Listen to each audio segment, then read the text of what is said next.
Soalan sangat bagus, iaitu ada tak usaha-usaha kami untuk approach, mendekati tokoh-tokoh politik dan juga tokoh-tokoh korporat. Pertama, ada ahli politik yang kami berdakwah kepada mereka, tetapi kami tak share di Facebook. Sebab satu, kita kena faham, kita kena gunakan fake dakwah seperti Raja Habsyah. Sebab ada orang politik, mereka mungkin minat dengan Islam, tapi sebab mereka ada kedudukan, kita tak boleh umumkan. Dan mungkin mereka tak nak masuk Islam secara rasmi, sebab iman mereka tak kuat, mereka takut hilang kuasa, hilang pengaruh. Ada yang kami buat, tapi secara umumnya kami banyak attack mereka. Kami tak ada masalah dengan mana-mana ahli politik, tetapi bila mana mereka anti-Islam, mereka menampakkan kecenderungan terhadap agama Islam, suka kritik Islam, suka hina Islam, secara berkias, kami tak bagi muka. Kalau tuan-tuan dan puan-puan yang ikut saya di Facebook akan tahu, saya tak peduli siapa. Saya tak peduli siapa. Bekas Menteri Agama pun, ada benda saya sokong, benda yang tak baik saya tak sokong. Saya boleh bekerja sama dengan sesiapa, saya tak ada masalah. Ramasamy, Lim Guan Eng, baru-baru ini Hanayo. Bukan tak nak berdakwah kepada mereka, tetapi ada waktu kena dakwah, ada waktu kena tegas, supaya mereka nampak ketegasan kita sebagai umat Islam dalam tu. Ahli korporat, kami mengajar ahli korporat untuk berdakwah kepada ahli korporat. Sebab ahli korporat ni satu isu dia ialah, mereka akan tengok kita, you ni siapa? You ni businessman ke? Tapi kalau ahli korporat yang berdakwah kepada ahli korporat, dia lebih mudah. Contohnya, ada seorang datuk, dia panggil saya pergi ke Star Hill, dekat Bukit Bintang, 6 star. Ajak saya makan kat situ. Bila sampai, rakan business partner dia kat situ, Cina, datuk juga. Tapi sebab dia datuk, ini pun datuk, dan datuk Cina ini bergantung bisnes kepada datuk Melayu ni, so datuk Melayu ni ajak saya pergi. Okay, Firdaus, cakap Islam dengan datuk. Datuk, you dengar dia cakap Saya cakap lah. Tapi bayangkan, kalau saya pergi cakap dengan datuk Cina tu, tanpa kehadiran datuk Melayu tu, dia nak dengar tak? Tak nak, datuk Cina tu, dia kena duduk situ dengar saya bercakap.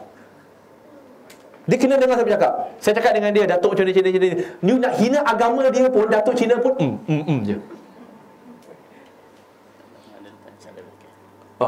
Okay, jadi kami tak kisah kalau tuan-tuan dan puan-puan, sahabat-sahabat di sini ada businessman ataupun business partner, kenalan yang tuan-tuan dan puan-puan kenal rapat, tapi rasa macam kurang kemampuan nak bercakap dengan mereka, memerlukan bantuan kami, no problem. Kami boleh cakap dengan mereka. Tapi pastikan anda pun ada kat situ. Kalau tidak, kalau kamu tak ada, kami yang bercakap, dia tak mau cakap. Ada Tan Sri, tapi condition dia, tuan-tuan dan puan-puan kena ada kat situ. Sebab mereka sanggup mendengar kami bercakap kerana adanya kamu, bukannya kerana kami sendiri. Tapi ingat, kita tak mulakan dengan orang kaya dulu, sebab orang kaya ni dia agak susah. Ada beberapa businessman yang berjaya, yang alhamdulillah, yang masuk Islam. Contoh, kenal tak siapa Michael Ang? Kenal Michael Ang? Kami yang Islam kan? Dia sendiri kan buat pendedahan.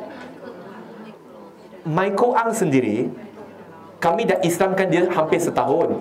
Kami ada perjanjian yang kami tak akan buat pendedahan, dan dia tak akan buat pendedahan sebab nak bagi masa dia belajar.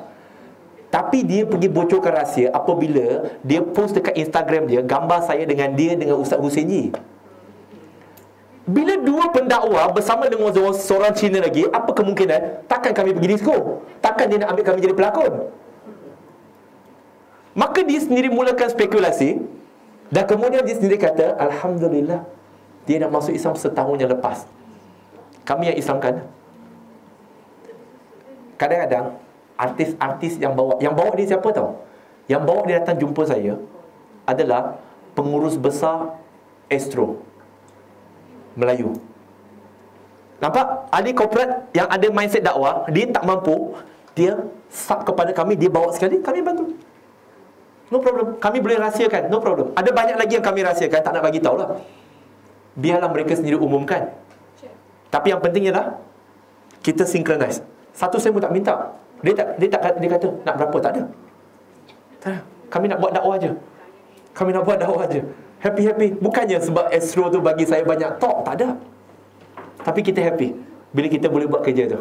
Jadi kalau tuan-tuan dan puan-puan ada kenalan macam tu, ahlan wa sahlan, no problem. Nak kami terbang datang ke KB, nak bercakap pun okey je. Tiket kapal terbang kami boleh beli sendiri. Tapi kalau boleh sponsor lah. Cakap terus terang. Tapi kalau untuk satu hidayah, tak kisah pun nak belanja 300-400 untuk datang pergi balik, tak ada masalah. Okey je. Duit tu Allah bagi balik.